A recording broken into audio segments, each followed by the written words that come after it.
Have you ever had that scary where moment you where read suddenly it like feels went down the wrong pipe? You start coughing uncontrollably, your eyes water, and for a second it's hard to breathe. We've all been there, and usually a good cough clears it right up. But what happens when it doesn't? What happens when food, drink, or even stomach contents actually end up in your lungs? This is called aspiration, and it can lead to a serious condition called aspiration pneumonia.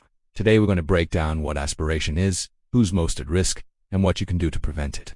So, let's start with the basics. Your body has an amazing system to make sure food and drink go down your esophagus to your stomach, while air goes down your trachea, or windpipe, to your lungs. The epiglottis, a small flap of cartilage at the back of your throat, is the traffic cop in this intersection. When you swallow, it covers the entrance to your windpipe, directing everything towards the stomach. But sometimes, this system can fail.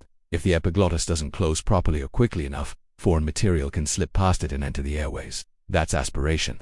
For most healthy people, a small aspiration incident is no big deal. Our cough reflex is incredibly strong and effective. It's the body's bouncer, forcefully ejecting anything that doesn't belong in the lungs. Plus, our lungs have their own cleaning crew of tiny hair-like structures called cilia that help sweep out debris. But for some people, this defense system is weakened, who is at a higher risk. Aspiration is more common in infants and older adults. People with certain medical conditions are also more vulnerable. This includes individuals who have difficulty swallowing, a condition known as dysphagia.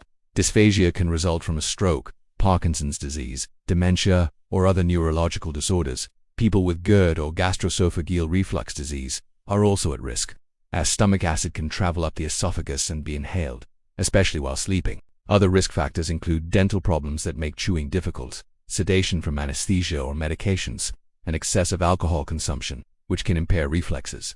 When something is aspirated, it can cause immediate problems, like choking and breathing difficulties. But the bigger danger often comes later. The material that enters the lungs, whether it's tiny food particles, liquid, or acidic stomach contents, can carry bacteria. This can lead to inflammation and infection in the lungs, which is aspiration pneumonia. It's a serious type of lung infection that requires medical treatment. Symptoms of aspiration pneumonia can include chest pain, shortness of breath, fever, chills, a cough that produces foul-smelling phlegm, and general fatigue. If you or someone you know experiences these symptoms, especially after a choking episode, it's crucial to see a doctor right away. So, how can we prevent aspiration? For most of us, it's about being mindful. Eat slowly and chew your food thoroughly. Avoid talking or laughing with your mouth full. Sit upright while eating and for at least 30 minutes afterward. This uses gravity to your advantage. If you're caring for someone who is at high risk, these precautions are even more important. You might need to modify the texture of their food, making it softer or thicker, to make swallowing easier. A speech-language pathologist can be a fantastic resource. They can evaluate swallowing function and recommend specific strategies and food consistencies for those with GERD. Managing the condition with medication and lifestyle changes, like elevating the head of the bed, can significantly reduce the risk of aspirating at night. Aspiration is a perfect example of how a seemingly small event can have significant health consequences. It highlights the incredible, intricate systems working inside our bodies every second of the day. By understanding the risks and taking simple, preventive steps, we can protect ourselves and our loved ones from the serious complications of aspiration pneumonia.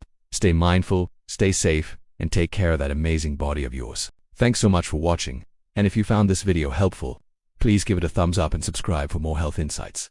See you next time.